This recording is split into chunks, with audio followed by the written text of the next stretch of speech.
My name is Brian Jones. I'm so happy to see you. Happy Easter.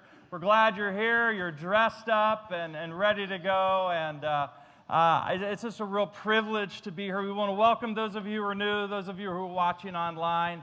And I want to start out by saying there are 2.5 billion people around the world doing what we're doing right now. And what's interesting is that every single country, every single culture has their own unique way of celebrating Easter. For instance, in Germany, they have Easter egg trees. I don't know if you've ever seen that. That's kind of cool. That'd be really cool, unless I was a parent of 3 small kids and I had to hang those things on the trees, right? In Albania, they don't have Easter egg hunts. I love this. They have Easter egg fights.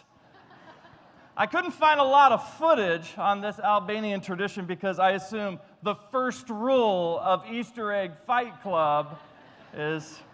So what they do is they decorate their eggs, right? And then they go around the room and they have an egg battle. And the egg that is left intact at the end of the battle, that person is supposedly going to have good luck all year. Take a look at this.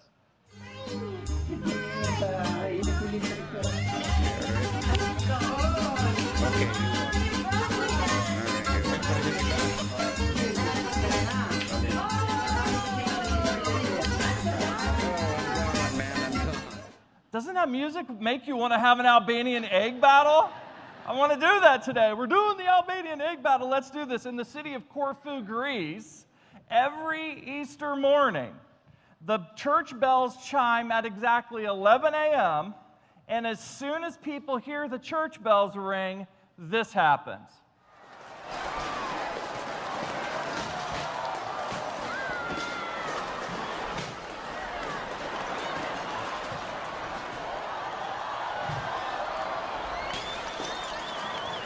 Literally, they hear the church bells and they just start chucking stuff out the window.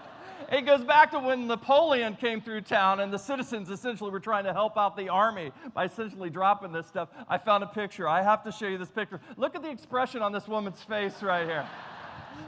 I love that. Now, finally, this last tradition would not go over well on Easter in the Jones household with all of the gals in our house. In Hungary, they have a tradition where they pour water over the heads of women on their way to church for Easter. But here's the kicker. After they pour the water on their head, they ask for a kiss, which explains why there are so many single men in Hungary, right? Jim, I'm telling you, she just doesn't know I exist. Bill, please just listen to me. Sneak up behind her, will you? She'll love it. Trust me. Trust me. Well, Christians around the world have all of these interesting traditions, and we at CCV were feeling very, very left out because we don't have an interesting tradition that you can find in Google on YouTube. So what we decided is that maybe we could start a tradition that people maybe in Albania will see on YouTube, and they'll be jealous of us. So here's what we're doing. Starting today, whenever Easter Sunday falls on this particular date, we're going to do something, and I'll just let the video speak for itself.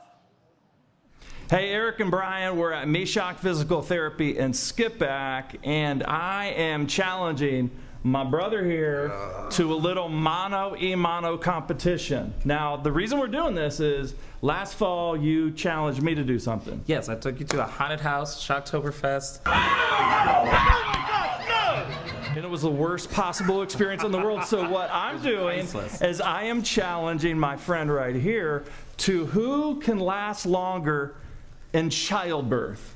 Dr. Meshach is going to simulate the pains of childbirth, and you can tap out at any time, and basically the person that lasts the longest wins. And dude, so it's going to totally be me. Okay, all right. So here's the thing. We have been hearing our good friends, our mothers and our sisters talk forever about how hard childbirth is, and we're here to show you how easy it is. In fact, I've brought my Wawa lunch to eat through childbirth. Let's do this. Boom. All right, so we want to introduce, we're going to have our 2 buddies here be our Lamaze coaches. Because it's so labor's so hard, you have to have someone there coaching you through it. So you're going to be mine? I'm going to attach the electrode right to his abdomen. Right to the abdomen. Is that the only? Give him lots of electrodes. I still can't believe you're eating. I'm starving. I haven't eaten. Okay, so we're gonna also attach the electrodes Do not film this. This is to Brian. nerve So stealing. I need a thumbs up Uh-huh. when you start to feel it. Okay? Her. Anything? What is this right now? This is sensory level stimulus. Okay, there we go. Okay. So you're still feeling the tingling sensation, right? I'm gonna stop eating. Why are you gonna stop eating? Yeah, I'm gonna stop eating. Okay, there we go. Oh. Now what are you feeling? Still tingling, a little bit more intense. Dude, you got a little bit of beef Oh. sweat up here. What? How many centimeters are we dilated Yeah, right oh, now? what level is that? So I'm turning you both up at the same Several- time here. Okay. So Okay. You got this, buddy. You got this. You're not even Now- supporting me. You just tell your wife to breathe, right? That's Yeah, what we did. We just I'm said being breathe. shocked. Oh, that's higher? Yeah? Yeah, you shouldn't feel that one. are you doing okay? Yeah, I'm good. Is the muscle contracting yet? I can't tell. Here's your motivation. Look at him. Look at Brian. And tell yourself in your mind. No. That's He's what like you do. Just encouraging tell me. yourself, You're "Got doing- this." I'm not doing anything. You're not doing anything. You need to wipe the sweat. I'm feeling sick. Is this squeeze? Is this normal? Oh my God! That's what I'm saying. Crap! I need to stand up. You got this. You got Stand You up. got this. You got Really? this. You got this. You can't stand up. Wait, Women don't stand where's that up. towel? I need a towel! I want an epidural. Child. You got this, bro. You got this. You got this. Where are you going? Seriously, I'm gonna throw up. Big contraction. Here we go. This. Here we go. Here I we want a go. cesarean. This is the worst ever. How you doing? This is ridiculous. This is, I'm telling okay. you. Go to your happy place. You want some of this? How far? No, Listen, and it was wait, on, wait, right? wait, wait, wait, wait, wait, wait, wait. Okay, I'm done. I'm done.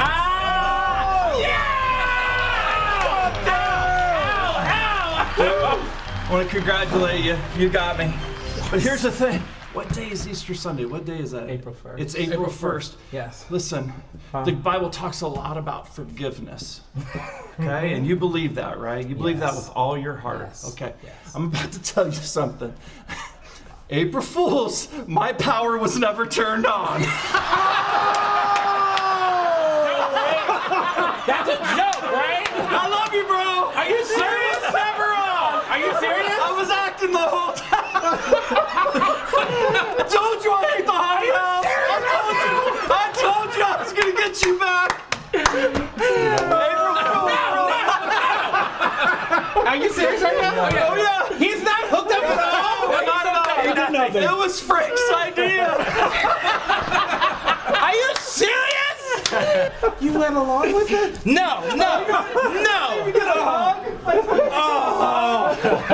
I really just went through all that pain by myself. Yeah, we were with you. Oh, all of you can. Brian, that wasn't cool. I'm coming for you.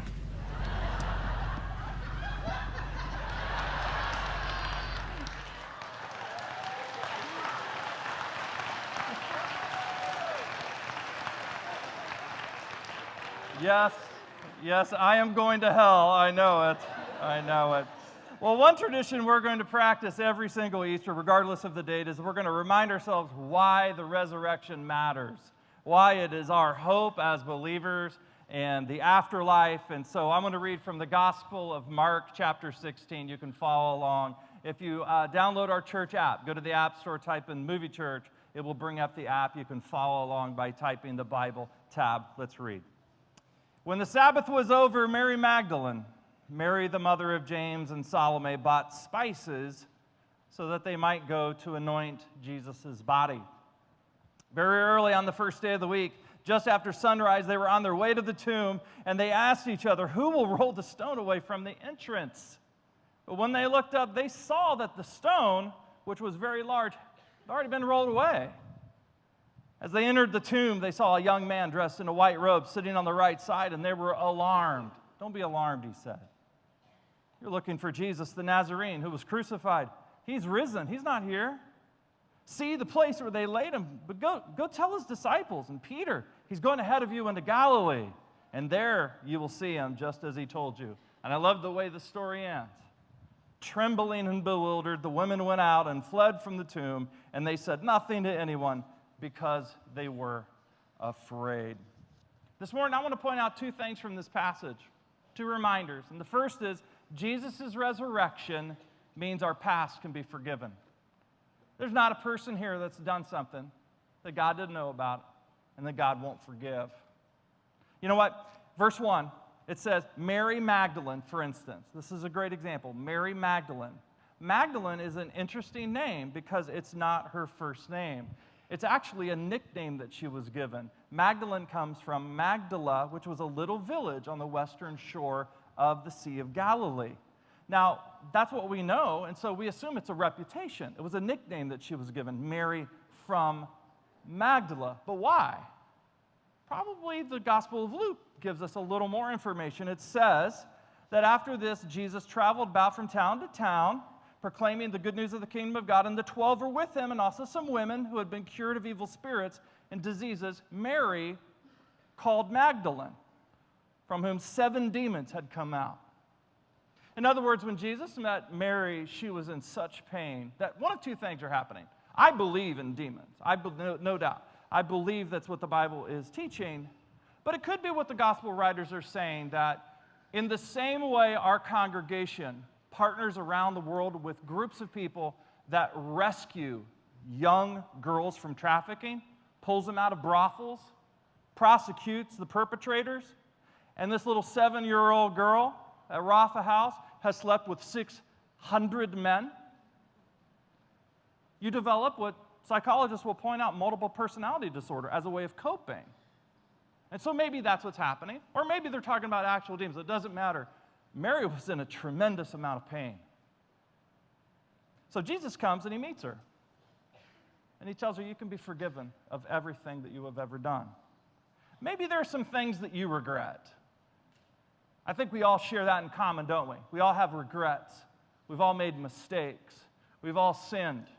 We're all together in that regard. I know for a fact there are a lot of people here this morning that have a drug problem. Your wife drug you to church, your parents drug you to church, a lot of drug problems here.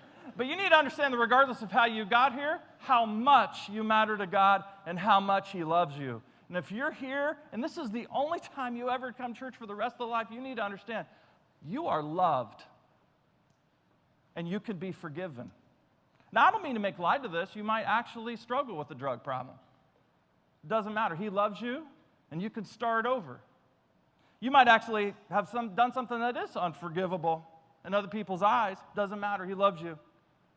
You can start over. You might be one of these people that online love to correct the grammatical mistakes of other people, pointing out the difference between your and your are, the contraction there. If that's the case, there is no hope for you. Sorry about that. For everyone else, when we make Jesus the leader and the forgiver of our lives, like the 24 people last week that were baptized here at CCV, their lives were changed.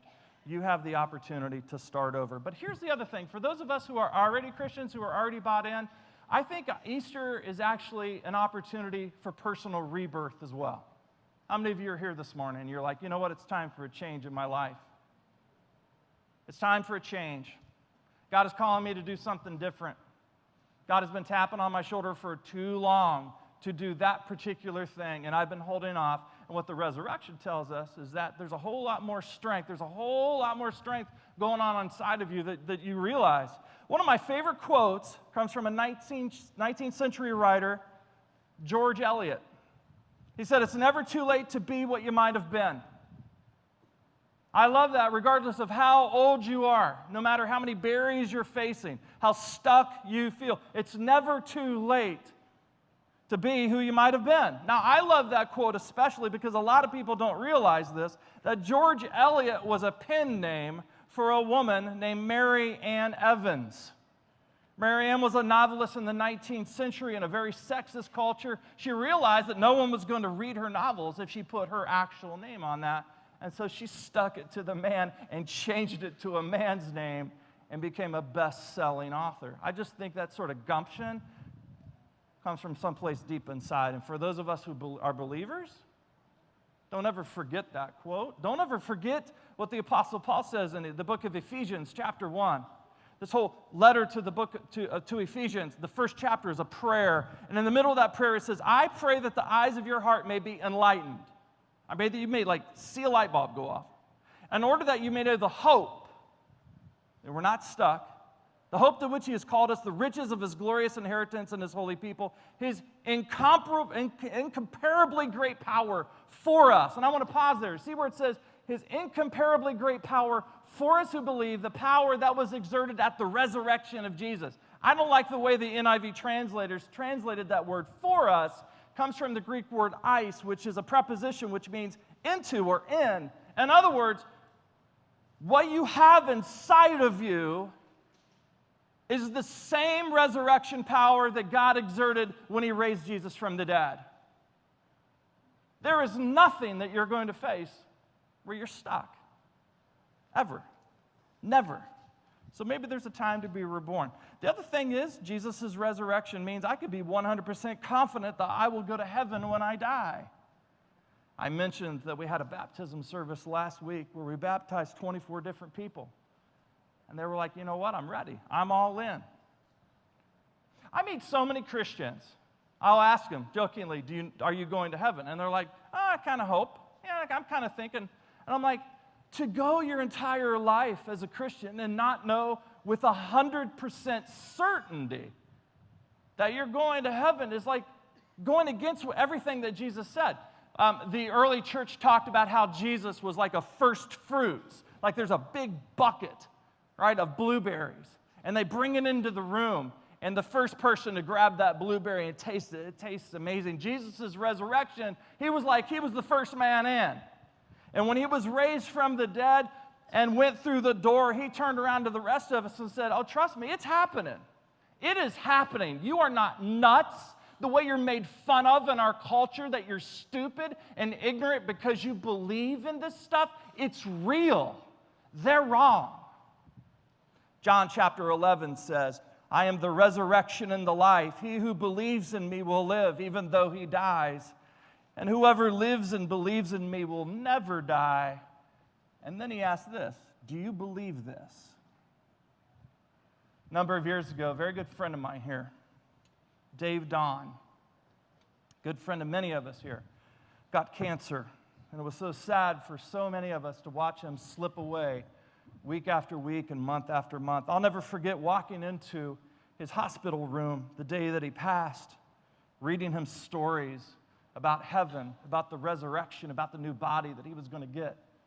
His body completely ravished with cancer. I have friends who are chaplains who became atheists and they couldn't get jobs anywhere else, so they became chaplains at hospitals, and they'll go around and they'll read people this passage because they think it gives people hope. I believe there's a special place in hell reserved for people like that. What we celebrate here this morning is not a comfort if it's a lie, if it didn't happen, if it's simply a placebo to make us feel better. The Apostle Paul said, if Christ has not been raised, our preaching is useless, and your faith is in vain. You just died. I'm convinced the resurrection did happen. Let me give you a couple reasons. Number one, the gospel writers didn't alter the fact that women were the first eyewitnesses of the resurrection. They didn't change that to say men were the first eyewitnesses. And they certainly felt the pressure to do that. This may seem insignificant, okay? But it's not. Let me explain. So 4 years ago, I got an external hard drive because I'm trying to figure out what am I going to do with all of these pictures. Am I the only one that struggles? Where am I going to store all of these pictures? The solution eventually was Dropbox because that's what all the cool, good-looking people do. So put all these pictures in Dropbox, and as I'm doing this and I'm transferring over all these pictures from my laptop into the external hard drive to save it there and then put it on the Dropbox, I counted the number of pictures that my wife Lisa and I have between us of growing up between the age of birth to 18. How many pictures do you think we had between us? I counted around 300 pictures. That was it. Guess how many pictures we had of our 3 daughters between the ages of birth to 18? I have the exact number. Let me read it for you. 164,349. First off, that's what happens when you give a guy who has no idea what he's doing a digital SLR camera. I just start snapping. Like, let's pick 5, not 500 pictures of this one game. Okay? So the other thing is, that's what happens in just one generation. Just think about that. My parents, I think I've seen around 20 pictures between them from birth to 18. My grandparents, I saw maybe 10 between them. Here's one of only 2 existing pictures, surviving pictures, of my great-grandfather, Marcus Leon Kingdom Jones. He was stingy and generous, my Aunt Pauline said. He was stingy in that he would stitch together the same overalls and outfit. He wouldn't change it. But he would buy up bottom land and he would rent it to people, and then he would just give away land and money to people that were in need. Now, I imagine that when they took this next picture of his wife, Sarah, he was like, no, do it with the corncob pipe, because nothing says I'm sexy and I know it like a corncob pipe. All right? Here's what I want you to understand. Marcus Leon Kingdom Jones died in 1952. This is 3 generations ago. I want you to think about the shift that has happened. Our culture, if you wanted to prove something, you need a picture of it or video evidence. But the resurrection of Jesus happened 1,800 years before the invention of the camera, 90 generations beforehand. If you had something to prove and you only had eyewitness testimony, and if that person was believable, you did it. If the person wasn't believable, you didn't do it. It came down to the testimony of the person, the character of the person giving the testimony. The resurrection occurred in a very sexist culture. Today, if you want a woman to be your eyewitness, they have the reputation of being careful, of not exaggerating, and of being very kind. And am I saying that because I want my wife to love me more? Of course I'm saying that. Of course I'm saying that. But here's the thing, in the first century, women were not trusted. They weren't reliable. If something happened to you and the only person that saw it was a woman, you were like, well, I'm messed over. Matthew comes along and says, you don't believe in the resurrection of Jesus. I'll prove it to you. Women were the first people to see it. And that's why I believe it. Because if it was something that was made up, they would have changed it to men. Flat out. Here's the second reason. The Gospels all disagree on minor details about the resurrection story. And you heard me correctly. They disagree on minor details of the resurrection story. Let me just read 3 passages. Matthew 28 says, there was a violent earthquake, for an angel of the Lord came down from heaven, going to the tomb, rolled back the stone, and sat on it. Mark said, as they entered the tomb, they saw a young man dressed in a white robe sitting on the right side, and they were alarmed. They found the stone in Luke 24, and rolled away. But when they entered, they did not find the body of the Lord Jesus. While they were wondering about this, suddenly 2 men in clothes that gleamed like lightning stood beside them. Those of you who are skeptical, you make fun of your family member that brought you to church about believing in superstition and fairy tales. You're like, preach it. Preach it. All this stuff is made up. There's no reliable evidence. So what is it? 1 man, 1 angel, 2 angels? What is it? Here's what you need to understand. They all agree on the core facts. It happened on the first day of the week. The stone was rolled away. The tomb was empty. Someone appeared to tell the witnesses, the eyewitnesses, that God raised them from the dead, and they all freaked out and ran. They all agree on the core part of the story. Where they diverge is where you would expect people, multiple people that witness an event, to diverge on the minor details. They didn't come together afterwards and say, let's get our story straight because no one's going to believe this. Now, which is it? Okay, is it one or two? Here's what you need to understand. This is what makes me trust the Gospels. If they, 4 different accounts, agreed explicitly in every single detail, anybody with any sense of ancient historiographical sense to them would say, this seems kind of fishy. I have conversations with skeptics all the time. They'll tell me, this is one of the reasons I don't believe in the resurrection. And I will just say, that's one of the reasons I do believe in the resurrection. Finally, here's the third reason.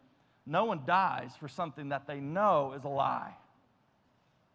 No one denies that the tomb was empty. The question is why? First century Jews claimed that the disciples stole the body. The disciples said they saw something, went out, and they died for it. Terrible deaths. June 17th, 1972, 5 men working for the committee to re-elect President Nixon broke into the Democratic Party's headquarters in the Watergate Hotel in Washington, D.C. They tried to steal damaging information that would help Nixon win the re-election. Well, everyone knows how that story ended. Nixon resigned, was later pardoned by Vice President Ford, and all the president's men went straight to jail, including a vile, hard-driving man by the name of Chuck Colson. He was given the nickname Nixon's Dirty Tricks Man. Colson was as hard-driving and vile as they come. Colson, however, while in prison, started reading a Bible. He became a Christian, and Jesus changed that man's life and turned him into one of the kindest men of the late 20th century. In fact, he started a ministry in prisons across the country called Prison Fellowship that helped hundreds of thousands of incarcerated men and women find hope while in prison. And so Nixon's hatchet man became one of the kindest followers ever of the 20th century. When speaking of the trustworthiness of the Gospels and the resurrection, Colson writes, I know the resurrection is a fact, and Watergate proved it to me. How? Because 12 men testified they had seen Jesus raised from the dead. Then they proclaimed that truth for 40 years, never once denying it. Everyone was beaten, tortured, stoned, and put into prison. They would not have endured that if it weren't true. Watergate embroiled 12 of the most powerful men in the world, and they couldn't keep alive for 3 weeks. You're telling me 12 apostles could keep alive for 40 years? Absolutely impossible. Friends, something happened. And that something is, you know exactly what it was. It was the single most important event in human history. 1 Peter chapter 1, verse 3 tells us, in his great mercy, he has given us new birth into a living hope through the resurrection of Jesus Christ from the dead. Hope for your past, hope for your present, and most importantly, hope for the future, which is why when I left the hospital room that day with my friend Dave, the last thing I did is I leaned down to his ear and I whispered, hey, brother, I love you. I'll see you on the other side. So what we're going to do right now is we're going to celebrate something that Jesus asked us to do. It's called different things in different church traditions. The Eucharist, the Lord's Supper, communion. The ushers are going to come and they're going to pass trays. And we want you to grab 2 things. A little piece of bread and a cup. And what we're going to do is after everyone has been served, we're going to take communion together. And the reason we do this is because the night before Jesus was crucified on the cross, he said, every time you people meet, doesn't matter where you are in the world, doesn't matter how bad things are, I want you to take this and I want you to remember what I did for you, because I'll see you soon too.